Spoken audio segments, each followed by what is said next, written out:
Last week, a woman by the name of Reesa Teesa destroyed TikTok and the internet by releasing a 52-part series titled Who the Fuck Did I Marry? I got like this close and I literally said, I will beat you like the bitch you are. I dare you to try me. I said, I will literally beat you like the male bitch you are. One of the craziest stories I have ever heard. Reesa Teesa, a woman who lives in Georgia, explained that she met a man by the name of Legion, that is his nickname throughout the entire series. We would eventually find out what his actual name is. The internet works really fast. But she met a man on Facebook dating and Hinge. By the way, you will notice in this story, I called it the United Nations of red flags. It is so many red flags that, I mean, you would have thought I was colorblind because I ignored all of them. She decided, let's go ahead and have a phone call because it seemed like this man basically ticked every checkbox that she was looking for. Reesa Teesa mentions throughout the entire series that one thing that she was looking for was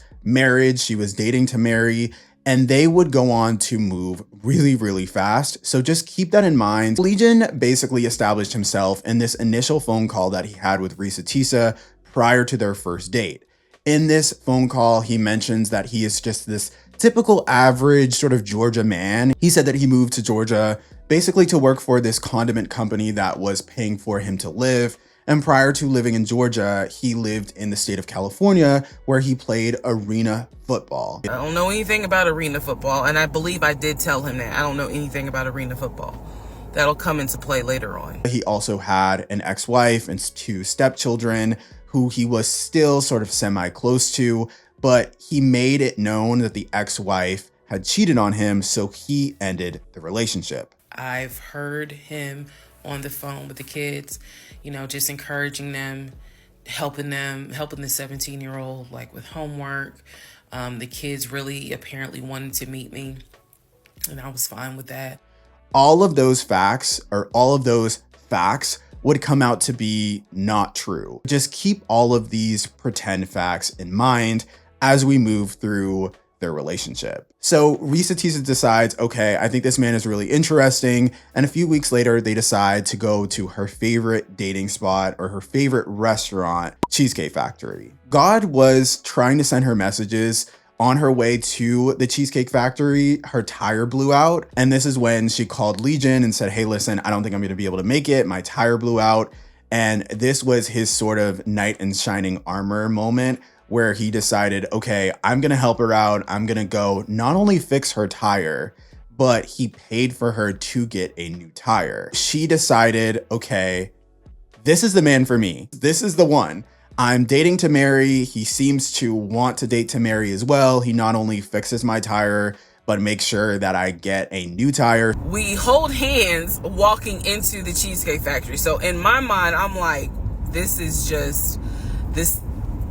Oh my God, I had butterflies. That's the look of a woman who had butterflies. They not only continue their date and it's successful, but they decide, since the pandemic has hit, I think within a few weeks around this time, let's just move in together because it seems to be a match. It seems to be something that is going to work out for both of us. They decide to move into her 3-bedroom house in Georgia. He paid the rent because my rent at the time was less than $1,000. He paid the utility bills and he paid all the household bills. So my check really was just taking care of me, myself, and I. It was intoxicating to not have to worry financially about how to pay the bills.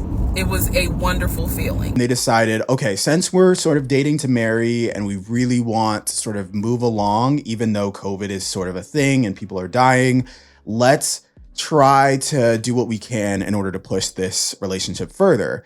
And naturally, they started looking for houses. They wanted sort of a bigger property in order to have children later on down the road. He's like, perfect, that's exactly what I want to do. So he shows her a Chase statement for $750,000. It's sort of a pre-approval statement. And she would go on to believe this. throughout every single time that they looked at properties, throughout every single time they went back to looking at properties, she believed, okay, he has $750,000 to sort of play around with when we look at properties. This man is established. Everything this man has said to me as far as his earnings and his background seems to be making sense because he has this significant sort of pre-approval for a mortgage.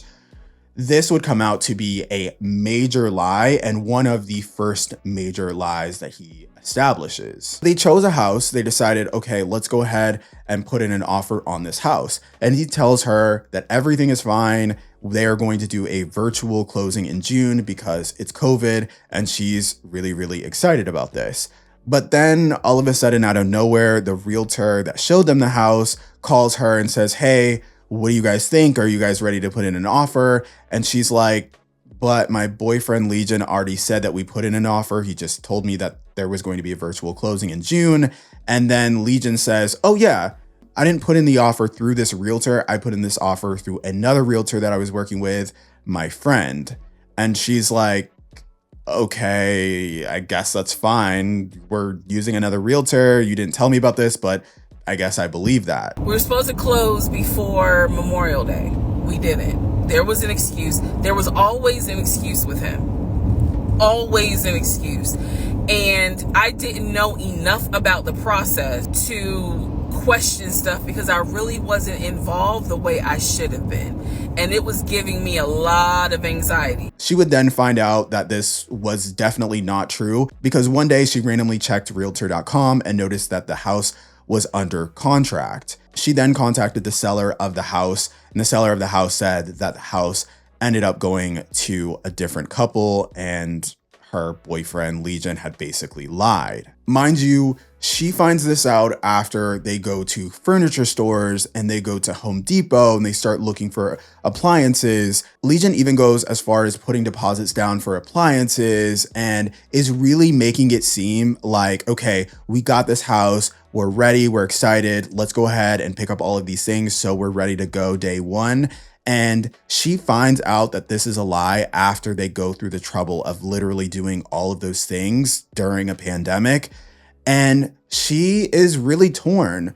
She not only is enamored by this guy, but she's finding out quickly that he lies. And not only is he lying about small things like having bank accounts here and there, but he's lying about major things like their future and having a home together and buying a home together. So she's torn. She's like, he's helping me financially. I really like him, but he seems to be lying about this. So she decides to keep the peace, and you will find that this is a sort of running theme in the story. She decides, okay, I'm just going to give him a way out of this lie. And something said to me, because I say it on the audio diary, I said, he's going to say it's a bad deal. And he's going to say he wants to pull out. So I had a decision to make. As ugly as this decision was, I made the decision, you're about to have a baby with this man. He's paying all the household bills. Let him get out of the lie. And that's what I did. He ends up saying, oh yeah, no, the interest rate was not good. I don't want to do it. I think we should wait. And then not only does that confirm to her that he lied about the house and putting an offer in on the house, but for some reason, it seems like it's satisfying to her because it confirms that she knows that he's lying. After the house hunting sort of fell through, they decided to switch gears and look for cars. So Legion allegedly had this really good job at this condiment company, and they were going to give him money in order to buy a car. It's crazy to me because every single major lie, Legion would rely on paperwork, and you'll see those memes on TikTok over and over again about the paperwork that Legion was either getting from people or printing out on his own and coming up with in photoshopping and taking Google images and using that as his paperwork. But he would go on to use a lot of paperwork during every single lie to her. And there was a lot of paperwork during the car lies. For this new position, his company was going to buy him a car. And so he ends up lying to the dealership, which she would come to find out. But he ends up deciding on a car. He asked for the printout of the final purchase price, And then she never ever sees this car. Mind you, he's just going along with it like, yeah, I need the final price. I need the VIN number. I need all of this. We're going to go ahead and get this paid for. My new position, my company is going to pay for it because I got this high paying job. I'm up for promotion. And she never sees the car. She never ever sees the car. But while they're looking for cars, he thinks, okay, this is going to be my wife. I really want to get you a car as well. So she's like, okay, yeah, like if you're going to buy me a car, might as well. So she decides, and this is so infamous, this will go on to play in the back of my mind probably till the end of time, but she decides on a dark blue BMW X5 with cognac interior. This is after they literally test drove dozens and dozens of cars. She's like, I want this BMW X5. They have spent hours and hours at this BMW dealership, sort of getting paperwork, talking about paperwork, and he tries to put in the wire transfer only to find out that allegedly the person who could process the wire transfer had gone home for the day. And then he comes up with this better idea. He's like, let's just test drive maybe a few more cars, maybe an Audi Q8. And, let's see if that's going to work for you. And then she's like, I love it. I love the Audi. Let's just go ahead and go with this one. That's it. I don't want to test drive any more cars. He's like, okay, I got you. So one day he tells her, listen, the paperwork went through, the wire transfer went through. Are you going to be able to be home between 1 and 3 on this day? And she's like, yeah, I work from home. So he's like, okay, cool. 3 o'clock rolls around, nothing happens. She calls him and he's like, oh yeah, I think the car just got stuck in this town. This is where they keep all the cars. Let me go ahead and give them a call. Let me go ahead and see what's going on. By this time, she said she's sick of test driving cars. She's sick of the conversation about cars. She decides, you know what? Fuck it. Let's just not do the car thing. I don't care about a car anymore. And I was like, don't even worry about it. I'm gonna get a new car my damn self. I don't even need your help. When I have the money to get a car myself, I'll do it. I don't want to hear anything else about a new car. I don't want to hear shit else about a car. And she eventually would go on to buy a Nissan Altima with his help. He would put the down payment on it. But another major lie, the car situation. First, we have the house, then we have the car. These lies are sort of starting to tell a story of like a pathological liar. She would go on in the series to talk about how she felt like he was getting off on getting her hopes up, watching her get excited, watching her sort of watch the process and test drive cars and view houses and go on these sort of excursions in order to get a better life and better herself. And he would get off on that. He would get off on seeing her get her hopes up and then taking it away from her and it never actually happening. After the 2 major lies, after the house and after the cars, she gets pregnant. This is probably one of the saddest parts of the story to me because she has a miscarriage and she needs to have a D&C surgery, which helps you sort of resolve the pregnancy once you have a miscarriage. So Legion comes up with this story. He was up for VP, which is this major promotion at the condiment company, and he would not be there for her surgery. Not only would he not be there, he just couldn't reschedule it. He couldn't take her to it. There was no way that he could be there at any point, but they had established that he would be there to pick her up. He would at least call and check up on her and be, a baby father or be a boyfriend. And she finds out when she wakes up from surgery that he not only wasn't there to take her home, but he hadn't even called. Allegedly, he had one of his assistants call the hospital to get updates, and they were just like, we don't even know who the fuck that man is, and HIPAA. So she's finding out that he doesn't even care about her having this major surgery to resolve, this traumatic thing that happened to them. She mentions sort of sitting there in the hospital and just waiting for hours for him to come, and she's having to call him. The nurses, she's overhearing them say, where is this man? He's not here to pick her up. Like, how's she getting home? They're whispering around her. And she's like, this man doesn't give a fuck about me. This man doesn't even care. Not only is he lying to her to get off on these situations, but it seems like he doesn't even really like her. We are still only in the fall of 2020. They started dating during the beginning of the year. This has only been several months after their dating. They would go on to have several other house purchases fall through, one of which I want to mention. One of the houses that they decided on, Legion said, I'm going to make an all cash offer to the seller since we really love this house and I'm getting frustrated with this process. She's like, oh, fuck, he's got money like this, all cash. Okay, yeah, let's go ahead and make the all cash offer. So as he makes the offer, the sellers say, we love your offer. We love all cash. We love it. And he's like, great, go ahead and sign it and we'll go ahead and get this approval going through. And they're like, yeah, we're not going to agree to this offer until we have proof that you have the money. We need proof of funds.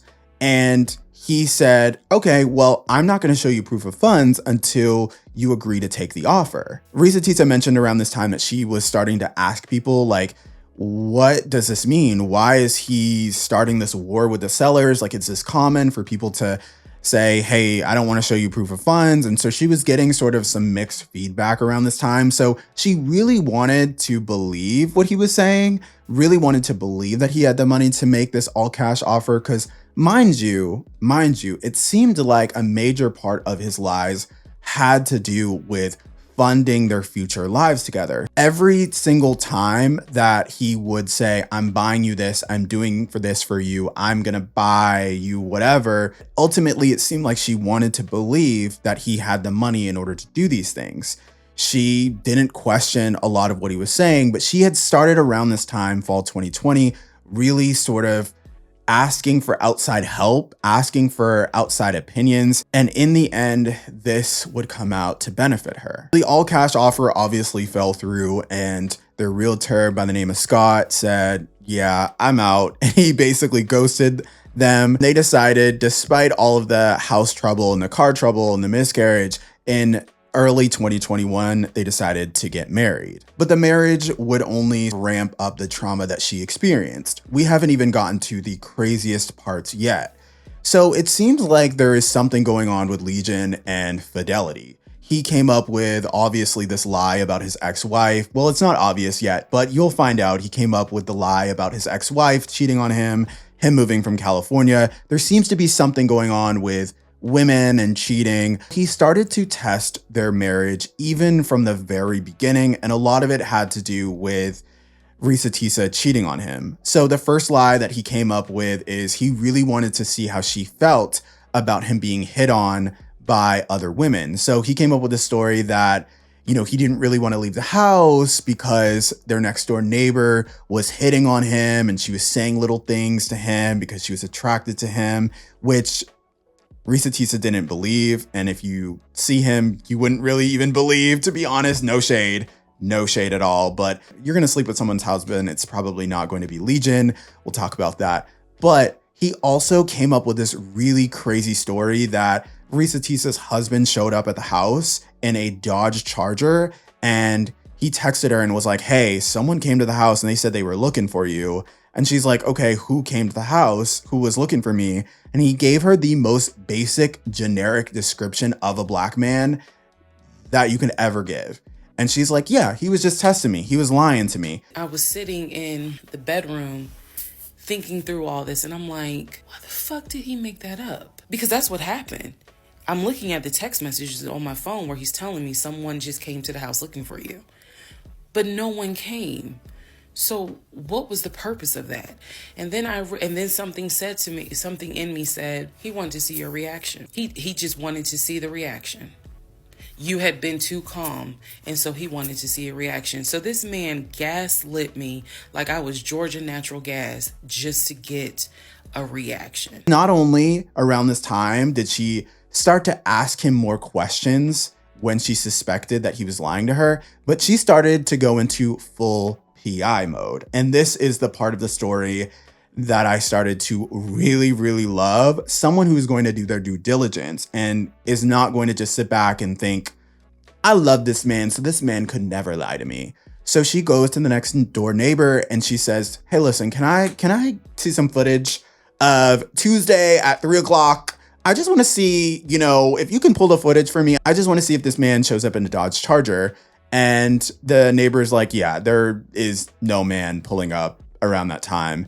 And she suspects that Legion is behind all of these claims, even goes so far as to open their front door. And she gets the notification to her phone when this happens. She notices nobody walks in the door because the neighbor's camera has caught all of this and nothing happens. During this period, not only is he testing her fidelity and whether she likes him and how she would react if someone else liked him and whether she was cheating on him or not, he starts to come up with the craziest, most pathological lies just to see her reaction. And she starts to really, really feel that she has made a mistake marrying this man. They were driving to a restaurant one day, and he looks up and he sees this building and he said, oh yeah, my company purchased that building. That's where I keep the car. And that's also where I work out of. I got a really great office. And she's like, okay, show it to me. Take me there. You know, you're a VP, you got a badge, you can go. Let's go. And he decides, okay, yeah, let's do it. So he's like, let me just call the security man. Let me just call the person working. And the security guard says, yeah, no, you can't come in here. Not only that, but your badge doesn't work. And so he's literally on the phone with this man pretending to talk. And he's like, you mean I can't come in? I just want to take my wife up there so she can see it and see my office. Are you up there right now? You're not? Okay, is Mr. Justin working? Okay. So is there anybody up there that can physically open the building? Because I don't think my badge is going to get me at least in the front door because of it's on the weekend lock. Okay. Okay. All right. Let me know. All right. Thank you, Willie. Bye. Y'all see how I did that? He's having this whole conversation while I'm sitting in the passenger seat. So then he gets off the phone and he says to me, Willie is not working and Justin apparently called out sick. So the building is locked and my badge won't get us in the front door. Speaking of fake phone calls, around this time is when Teesa notices that he starts to talk to his family more on the phone, especially early in the morning for about 30 minutes to an hour. She would come to find out that this was a lie. He would come up with these fake phone calls, just pretending to talk on the phone to somebody.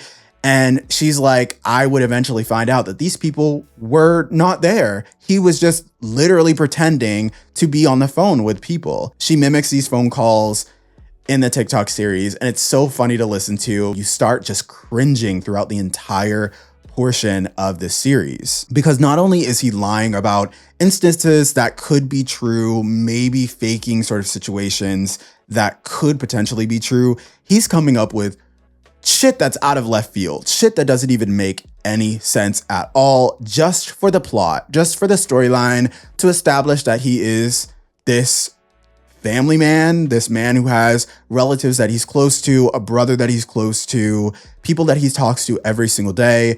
And come to find out, his family actually does not care about him and they would not like him at all if they weren't related to him. Despite all of these lies, despite the history, Reesa Teesa is the most determined person, and one thing she's going to do, she's going to push through her marriage and just pretend that things aren't happening and aren't the way that they are. And this is really when the PI mode goes into overdrive and she decides, okay, I'm from this moment on no longer going to be just unaware and pretend that these things aren't lies. This is also around the time that she decides to get a new job. One thing that she needed for this new job, because it was a government job, was she needed him to put his social security number on the background check for her to get the job. And during this time, it seems like he had no confidence in her, and they also weren't sleeping together. It seemed like he really just didn't like her. He didn't want her to benefit herself.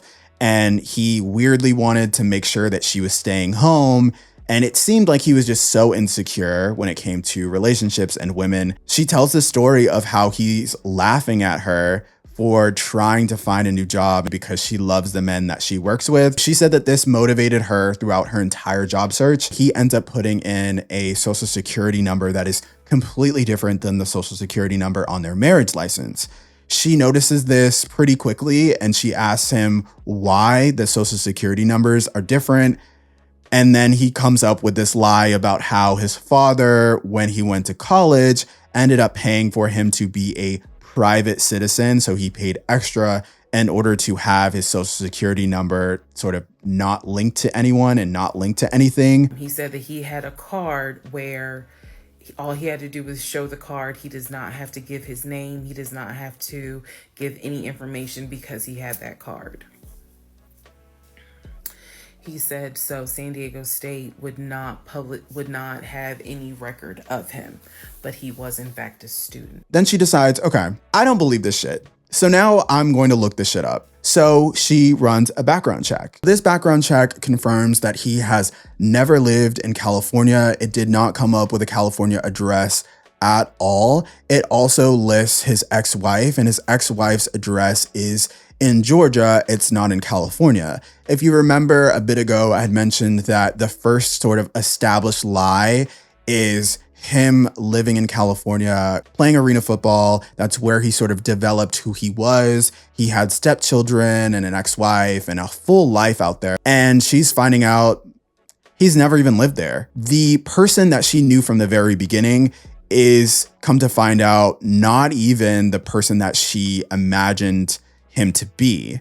And this is when she starts calling people and she starts questioning things even more. Around this time, Legion is also saying that his family members are starting to die from COVID, one of which is one of his ex-stepchildren, the stepchild of the ex-wife from California.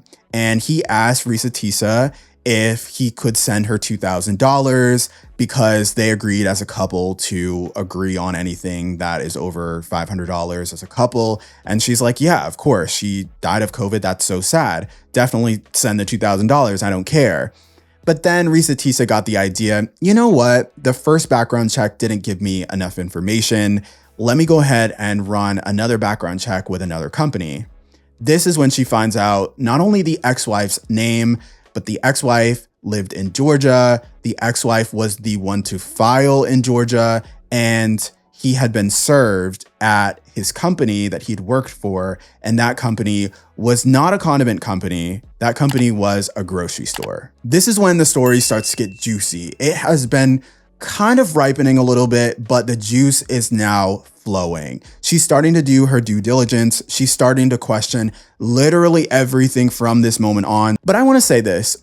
There is something about this woman that is so endearing. There is something that you connect with when it comes to Reesa Teesa, because you could not imagine when you listen to all 52 parts staying with a man for this long. You can't even imagine. I can't. I'm not going to speak for you. Please let me know in the comments down below how you feel about this and at what part you would leave. But I just could not imagine having the gall and the wherewithal or the determination, I think is a better word, to stay with a man for this long after so many lies. So many lies.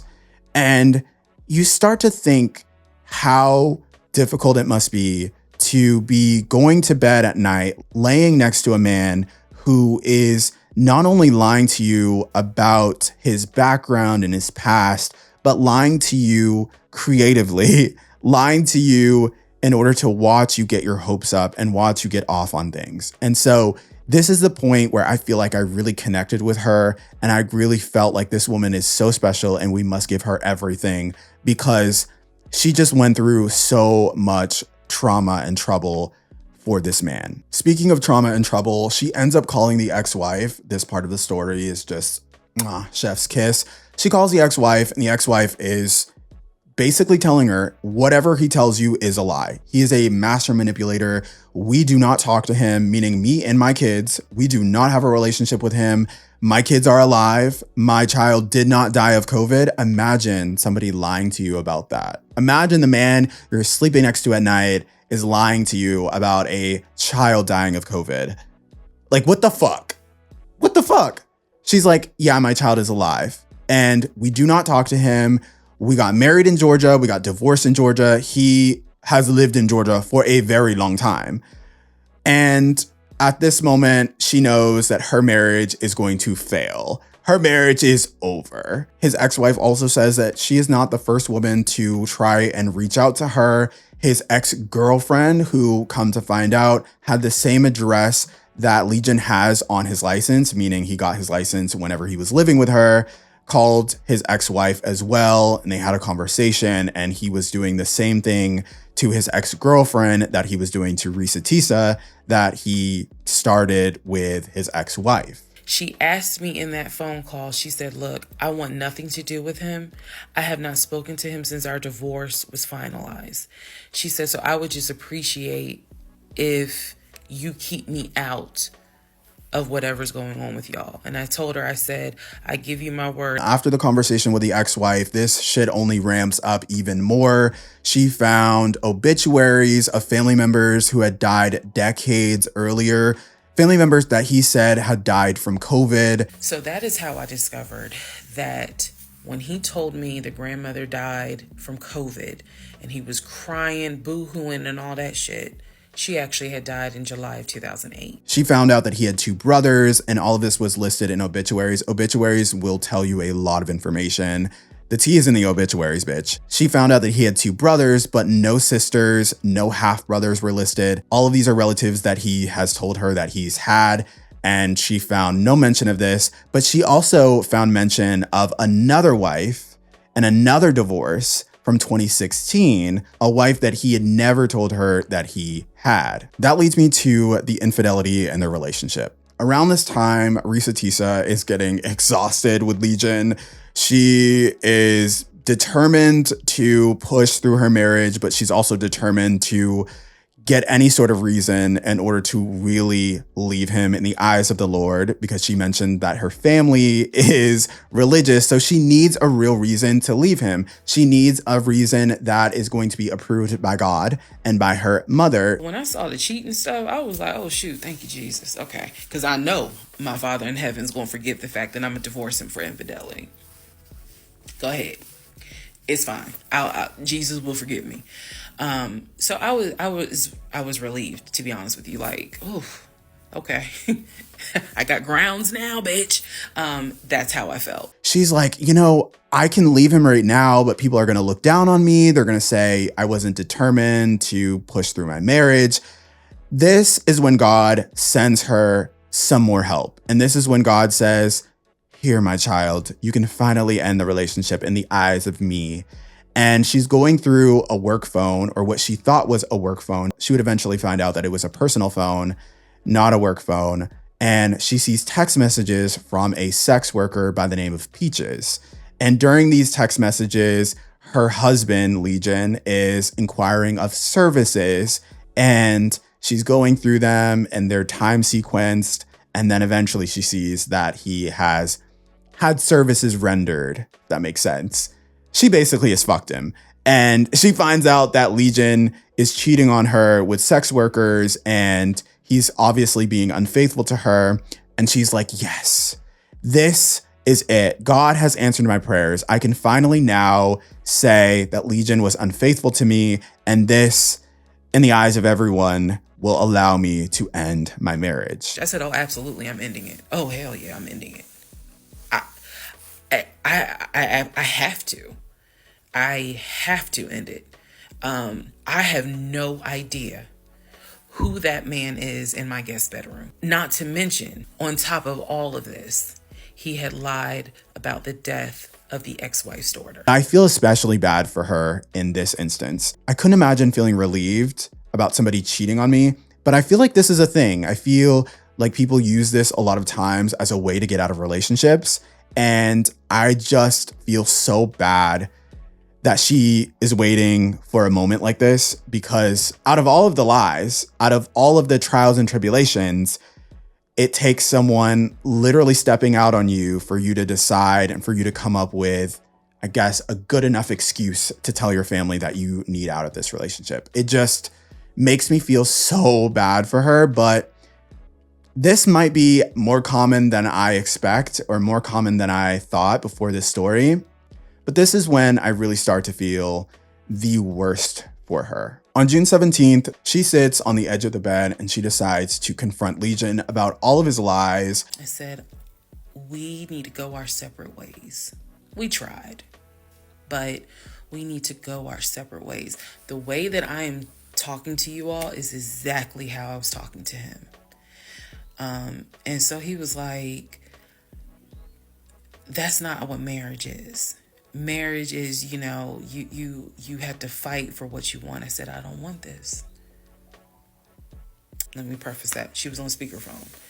And so she was like, what's going on? And he was like, my wife don't want me no more.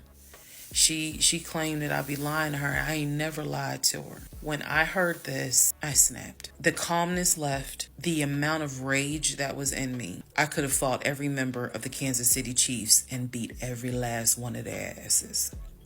I could have fought every member on the Atlanta Falcons and beat every last one of their asses. I'm not a violent person, but I was there. That statement, I ain't never lied to her, took me there. This is her waiting to exhale moment. This is her moment where her eyes dart around the room. She's looking at things to throw at him. She's looking at her escape route. And she mentions throughout the TikTok of this story, of this incident, that she was considering beating him the fuck up. Because he not only was saying that he wasn't going to leave her house, he was not coming clean about any of the lies that she had already determined were a complete fucking lie because she's done the investigative work in order to figure out. You don't understand. Had it not been for the Lord on my side, had it not been for the fact that I know I got a praying mother, I know I had a praying aunt, I know I've had a praying grandmother in heaven, because I'm telling you, I clearly saw what was getting ready to happen had he not gotten up, got his shit, and got out of my house. I should also mention, not that he deserves it, and not that this excuses the situation at all, but Legion is very sick. She mentions that he is laying down in bed constantly, day after day, sort of propping his leg up. She believes that it has something to do with a football injury because that's what he's told her, but she doesn't even believe that at this point. He's just knocking back Powerades, one after the other. And then as she sits on the edge of the bed to confront him and she starts talking to him, she's looking around and she notices that all these Powerade bottles are actually filled with piss. And so Legion hasn't even been able to get up to go to the bathroom. And it's the only time during this story where I'm like, oh, like, I feel a little bit bad for this man. Not only is this man mentally disturbed, but he's physically handicapped almost. But she doesn't give a fuck. She's like, you need to get the fuck out of my house. You need to leave now. You are a liar. I don't believe anything that you said. I have basically done all the PI work that I can to find out that you are a fucking liar. She confronts him not only about Peaches, but she confronts him about everything that she's found out. And he denies all of it. He denies every single thing. And for a pathological liar, I mean, I expect nothing less. I feel like he would never come clean about anything. And to this day, I'll mention this in a little bit, he has never come clean about anything that he has ever done to her. Unsatisfying, completely unsatisfying. But this part of the story is so good. It's so good just to finally feel like Reesa Teesa is getting her fucking revenge. She's screaming at him. She's yelling at him. He's calling his aunt in Philadelphia and she's like, I will give you some money in order to come home. Just come home. So now you realize during the story that even his family knows that he's a bum ass dude. They have to give him money in order for him to come home. So he eventually puts on some sweatpants. Now I can really see how much weight he has lost. But he puts on some sweatpants. He puts on a shirt. He's limping down. He's like, you really gonna kick me out on my birthday? And he ends up leaving her house that day. She changes the locks. And this is his birthday. While Legion is in Philadelphia, Reesa Teesa gets even more intel from his family. One of Legion's cousins calls Reesa Teesa and says, hey, listen, we all know my brother is a pathological fucking liar. I just want to be a good sis and let you know that he's up here saying that you cheated on him with a policeman and the policeman made him get out of the house at gunpoint. She also gets a very interesting phone call from the brother. If you don't remember earlier in my story, I said that he was talking to this brother for 30 minutes to an hour a day. And the brother said that I haven't even talked to him since 2015, 2016. I don't know what you're talking about. He lies. And honestly, if he wasn't family, we would not give a fuck about this dude. This dude is the worst. And he was like, and I know how that sounds because he's my brother. He said, but if I didn't have to claim him, I wouldn't. The brother also confirmed that there were many relatives who Legion had mentioned to Reesa Teesa who died of COVID that didn't actually die of COVID. They had been dead for decades. One last thing that Legion's brother said that is so important to sort of wrap up this part of the story is that Legion is a twin, and his twin brother has the life that it seems like Legion is trying to pretend to Reesa Teesa that he actually has had. His brother is a VP, his brother is married, his brother has kids, and has a very large house and seems to be very successful in Nashville. While Legion is in Philadelphia, Reesa Teesa starts to go through some of the things that he left in her house, one of which is a backpack. And in the backpack, she finds all of the paperwork, all the documents that he's shown her before. She takes that paperwork and documents and starts to do some reverse Google imaging. This is when she said that she was introduced to this. I feel like this would have saved her in the beginning, but who knows? And she found that all of the things that he'd shown her, all the things from San Diego, the Chase paperwork, all of the bank accounts, all of those were just screenshots from Google Images. So this man had paperwork. He had all of this shit planned out in a folder. He has done this before. She realizes that she is not alone in this situation, but she feels like a fool. After finding all of this paperwork, Legion is pissed. He starts harassing Reesa Teesa. He says, yeah, I'm in Philadelphia, but I'm legally able to come back to the house because we're married. I need to get my stuff. And she says, okay, you can come here, but I'm going to have you arrested, because she also finds out that he has a warrant out for his arrest. One day, she rides by her house and she sees his car in the driveway. She contacts the police and he is then detained and he goes to jail. He then eventually gets out of jail, but by this time in August of 2021, Reesa Teesa has finally moved. He starts to text her and harass her over a series of months. She threatens to get a restraining order against him, and that is the last thing that she heard from him. And this is by the end of 2021. I don't think this story would be complete if I didn't include this clip from Reesa Teesa. I think this really does help to encapsulate how she felt by the end of this 52-part series. He never loved me. He doesn't love himself. So I know he didn't love me. Number two, he didn't even like me. I had hoped that when I met him, it was my turn for that. Therapy is real. Therapy helps. Stella Rosa Black helps too. And yes, I will one day get to London. I will get my dark blue BMW X5 with a cognac interior. I believe I will get those things. Just got to get them a different route. So, thank you all for being on the playlist of Who the Fuck Did I Marry? But wait, this story doesn't even end here. There have been many, many updates ever since this story has blown up on TikTok. Reesa Teesa has gained over 2 million followers literally overnight.